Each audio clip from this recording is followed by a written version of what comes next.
"50 years is a special amount of time. It's a special time in the life of our church because it's really tied to something in the Old Testament that's called the Year of Jubilee.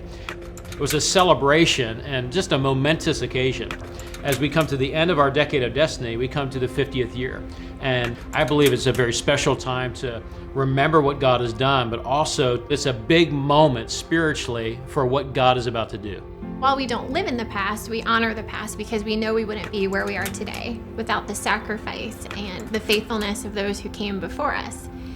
Psalm 78 verse 4 says, "We will tell the next generation the praiseworthy deeds of the Lord, his power and the wonders he has done."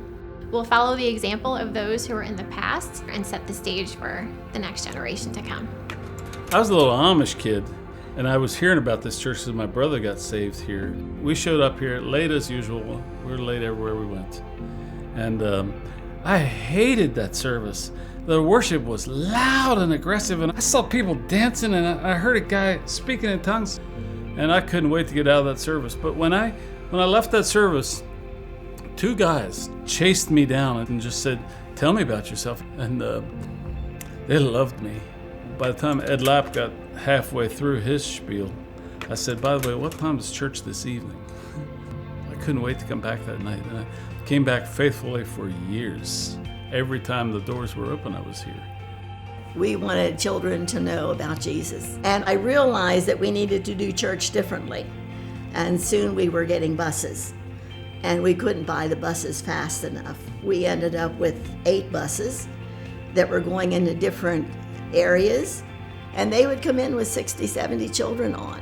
We went from 70 children at Victory Chapel to 400 children in a year's time. And a lot of these children had never been in church before. One morning I was sitting in service, and I'd been having foot trouble, pain every day. I walk on a lot of concrete. It was just pain in my arch of my feet. And Pastor Sam was talking about, there's someone in here that needs healing for their feet. So, I raised my hand.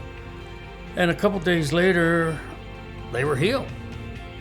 It was a miracle, and I'm thankful for it. Faithfulness is fruitfulness, and is saying, we want to move forward and build on the past and embrace the future that God has for us. We're thankful for what a generation gave to us. We have an amazing property and facility, and it's debt-free, but we don't want to be hidden. We want to be a city on the hill that can't be hidden.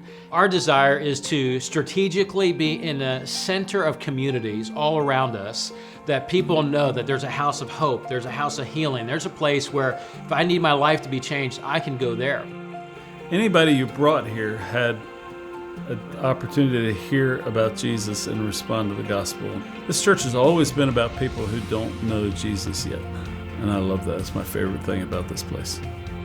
I was in a store one day, and as I walked in the store, a little boy opened the door for me. And I looked at him and I said, "You must have such a good mommy who trained you like this." And this lovely lady said, "Sister King, is that you? You helped me to get saved. I love you." And she gave me this big hug. And I know that when I get to heaven, there will be lots of people waiting for me. I look around and I think, wow, we're some of the oldest people in here, but I just still love the energy. I still love the drive to see lives changed. Loving people, loving God. That's what we're there for. And I think that's the legacy of the church. I believe with all my heart that in this year we're going to see debts erased, prisoners set free, land restored to its original owner, meaning people are about to get saved, they're about to get set free. I believe not only that, but financial miracles. God's going to move us forward faster. Addiction's going to be falling off people. People are going to be healed. I believe that there's restoration that's going to happen in families. It's going to be a year of miracles, of divine favor from Almighty God. So I just want to encourage everybody to get ready. God is moving. Get your hopes up, get your faith up, your expectation, because these are your banner years, years of favor, years of freedom. It's a year of Jubilee, and God's about to do something great in and through your life.